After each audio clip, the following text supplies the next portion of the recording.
Ligtas na nasagip ng Philippine National Police ang isang biktima ng kidnapping sa isinagawang koordinadong operasyon ng Anti-Kidnapping Group o AKG noong gabi ng Abril 15, taong 2026 sa Parañaque City. Sa pamamagitan ng mahigpit na koordinasyon ng mga unit, maagap na detection at tuloy-tuloy na monitoring, mabilis na kumilos ang mga operatiba upang mailigtas ang 78 anyos na biktima. Sa kasagsagan ng operasyon, nanlaban ng mga sospek na nagresulta sa armadong engkwentro. 4 sa mga hininalang kidnapper ang nasugatan at agad dinala sa ospital para sa kaukulang medikal na atensyon.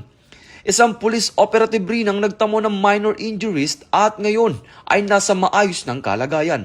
Binigyan diin ng PNP na ang pangunahing layunin ng operasyon ay ang ligtas na pagkakasagip sa biktima na matagumpay na isakatuparan sa pamamagitan ng maingat, angkop at profesional na police response. Patuloy naman ang follow-up at hot pursuit operations laban sa iba pang sangkot sa insidente sa ilalim ng pamumuno ni Chief PNP Police General Jose Melencio Sr. Tatas Jr. Pinatutunayan ng PNP ang serbisyong mabilis, tapat at nararamdaman sa bawat agarang responde, maayos na koordinasyon at konkretong pagkilos para sa kaligtasan ng mamamayan.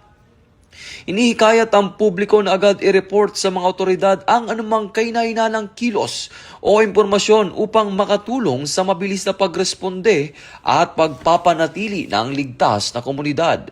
Ito ang bagong PNP para sa bagong Pilipinas. Serbisyong mabilis, tapat at nararamdaman.